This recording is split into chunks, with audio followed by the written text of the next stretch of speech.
WhatsApp guys, আসসালামু আলাইকুম। কেমন আছেন সবাই? আশা করি সবাই অনেক ভালো আছেন। সো আজকে অনেকদিন পর আপনাদের জন্য আমি একটি নতুন টিউটোরিয়াল নিয়ে আসলাম। স্ক্রিনে যে ফটোটি দেখতে পাচ্ছেন এই ফটোটি এখন পর্যন্ত অনেক বেশি পরিমাণে ট্রেন্ডিং আছে। সো নিউ ইয়ারের এইসব ফটো কিভাবে এডিট করবেন তার পুরো টিউটোরিয়াল আমার এই সম্পূর্ণ ভিডিওটিতে দেওয়া আছে। অবশ্যই ভিডিওটি স্কিপ না করে পুরোটা মনোযোগ সহকারে দেখবেন এবং চ্যানেলে নতুন হয়ে থাকলে চ্যানেলটি সাবস্ক্রাইব করে পাশে থাকা বেল আইকনটি বাজিয়ে দিবেন। আর হ্যাঁ গাইস, এখন থেকে রেগুলার একটি করে ভিডিও এই চ্যানেলে আপলোড দেওয়া হবে। অবশ্যই চ্যানেলটি সাবস্ক্রাইব করে পাশে থাকবেন এবং নতুন নতুন ভিডিও নোটিফিকেশন পেতে অবশ্যই চ্যানেলটি সাবস্ক্রাইব করবেন। সো আর কথা না বাড়িয়ে চলুন মূল ভিডিওটি শুরু করা যাক।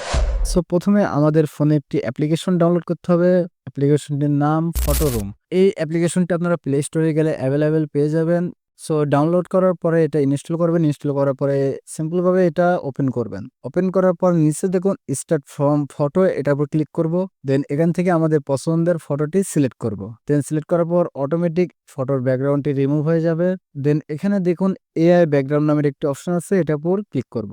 সো এআই টুলস এর উপর ক্লিক করার পর এখানে দেখুন অটোমেটিক আমাদের ফটোগুলো জেনারেট করে দিয়েছে। সো এখানকার এই জেনারেট গুলো আপনার পছন্দ না হলে অবশ্যই নিচে দেখুন জেনারেট ফর মোর, এটার উপর ক্লিক করলে আরো 4টি ফটো আপনাদের সামনে এভাবে চলে আসবে। সো এখান থেকে আপনারা অবশ্যই দেখে দেখে ফটোগুলো ডাউনলোড করে নেবেন। দেন এখান থেকে যদি আপনাদের ফটোটি পছন্দ না হয় তাহলে এখান থেকে ব্যাকে যাবেন।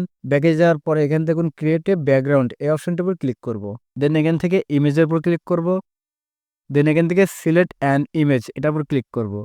দেন আমাদের সরাসরি এখান থেকে গ্যালারিতে নিয়ে আসবে। গ্যালারি থেকে আমরা এরকম একটি ব্যাকগ্রাউন্ড সিলেক্ট করব। ব্যাকগ্রাউন্ডের লিঙ্ক আমার ডেসক্রিপশনে দেওয়া আছে, অবশ্যই আপনারা সেখান থেকে ডাউনলোড করে নেবেন।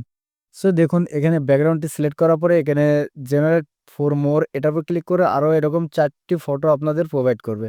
এখান থেকে আপনারা পছন্দ মতন একটি ফটো সিলেক্ট করে ডাউনলোড করে নেবেন। দেন আমার এই ফটোটি অনেক ভালো লাগছে, সো এই ফটোর উপর আমি একটি ক্লিক করব। দেন ক্লিক করার পরে এখানে দেখুন ইনসার্ট নামের একটি অপশন আছে, এই অপশনের উপর ক্লিক করব। দেন এখান থেকে আমাদের সরাসরি গ্যালারির ফটোগুলো শো করবে। এখান থেকে আমরা এই ফন্টটি অ্যাড করব। সো এই ফন্টের লিঙ্ক আমার ডেসক্রিপশনে দেওয়া আছে, অবশ্যই সেখান থেকে আপনারা ডাউনলোড করে নেবেন। দেন ফন্টটি অ্যাড করার পর 2 আঙ্গুল দিয়ে আমরা ফন্টটিকে একটু ছোট করে দিব।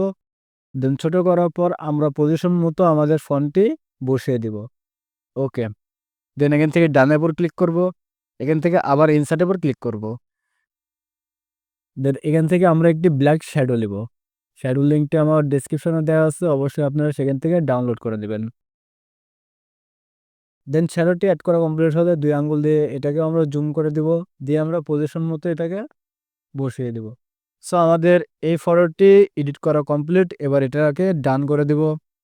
দেন এটা সেভ করার জন্য উপরে দেখুন শেয়ার অপশন আছে, এটার উপর ক্লিক করব। এখানে দেখুন সেভ টু গ্যালারি এই অপশনের উপর ক্লিক করব। সো বন্ধুরা, ভিডিওটি ভালো লাগলে অবশ্যই ভিডিওটিতে একটি লাইক দিবেন এবং এরকম নতুন নতুন ফটো এডিটিং ভিডিও পেতে অবশ্যই আমার চ্যানেলটি সাবস্ক্রাইব করে পাশে থাকা বেল আইকনটি বাজিয়ে দিবেন। সো আজকে ভিডিওটি এ পর্যন্তই। সবাই ভালো থেকো, সুস্থ থেকো। আল্লাহ হাফেজ।